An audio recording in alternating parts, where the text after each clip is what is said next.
ધંધુકા નગરપાલિકા દ્વારા તોતિંગ વેરા વધારાને પગલે પૂર્વ ધારાસભ્યએ વાંધા અરજી રજૂ કરી। એક પણ સોસાયટીમાં વર્ષમાં એક પણ વાર સફાઈ કરાતી નથી અને સફાઈ વેરાની વસૂલાત કરતા રોષ। ધંધુકા નગરપાલિકા દ્વારા તાજેતરમાં પાણી વેરો, દીવાબત્તી વેરો, સફાઈ વેરો તથા ભૂગર્ભ ગટર વેરામાં વધારો કરવા માટે જાહેરનામું બહાર પાડવામાં આવ્યું હતું। તે સામે ધંધુકા વિધાનસભાના પૂર્વ ધારાસભ્ય રાજેશભાઈ ગોહિલ દ્વારા વાંધા અરજી રજૂ કરવામાં આવી છે।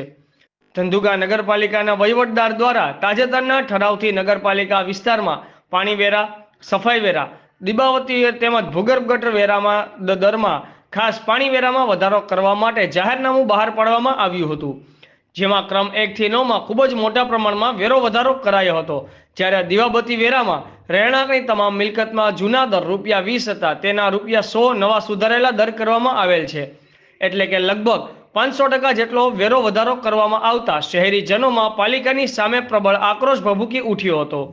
પાલિકા દ્વારા બિન રહેણાંકની તમામ મિલકતમાં જૂના દર ₹20ના ₹150નો નવો દર જાહેર કરાયો, એટલે કે લગભગ 750% વધારો કરવામાં આવ્યો છે। જ્યારે અન્ય કોઈ વેરો પહેલા લેવાતો ન હતો, જે હવે ₹100 કરાયો છે। જ્યારે સામાન્ય પાણી વેરાના દર રહેણાંકની તમામ મિલકતના દર ₹20 હતા, હવે ₹80 એટલે કે 400%નો વધારો કરાયો। અન્ય ₹20 હતા તે વધારીને ₹80 કરાયેલા છે। સોસાયટી વિસ્તારમાં વર્ષોથી સૌથી વધુ વેરો વસૂલાય છે, પરંતુ એક પણ સોસાયટીમાં વર્ષમાં એક પણ વાર સફાઈ કરવામાં આવતી નથી, જેથી આ તમામ પ્રકારના વેરા વધારો મોકૂફ રાખવો જોઈએ। ધંધુકા વાસીઓ સાથે વિચાર વિમર્શ કરી વધારો કરવાની માંગ સાથે પૂર્વ ધારાસભ્ય રાજેશભાઈ ગોહિલે પાલિકાના ચીફ ઓફિસર, વહીવટદારને આવેદનપત્રમાં વાંધાઓ રજૂ કરી યોગ્ય કાર્યવાહી હાથ ધરવા જણાવ્યું। ગોહિલ, હું રાજેશભાઈ ગોહિલ, પૂર્વ ધારાસભ્ય ધંધુકા મત વિસ્તાર।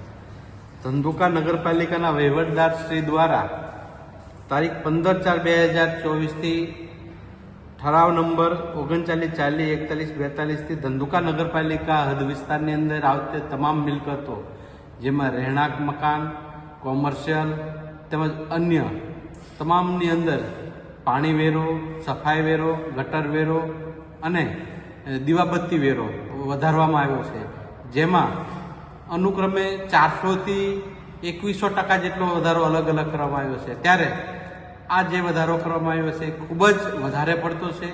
લોકોની પેઢિયા ઉપર પાટું બરાબર છે, કારણ કે એક તો રોજગાર ધંધા નથી, લોકોની આવક નથી। ત્યારે આ નગરપાલિકા દ્વારા જે વેરો વધારા કરવામાં આવ્યો છે એનો અમે વિરોધ કરીએ છીએ અને જેની લેખિત રજૂઆત મેં જાતે નગરપાલિકા ચીફ ઓફિસર અને વહીવટદારશ્રીને આપી છે અને માન્ય કલેક્ટર સાહેબને પણ એ નકલ મોકલી આપી છે। એટલે અમે આ જે વધારો કરવામાં આવ્યો એનો સખત વિરોધ કરીએ છીએ।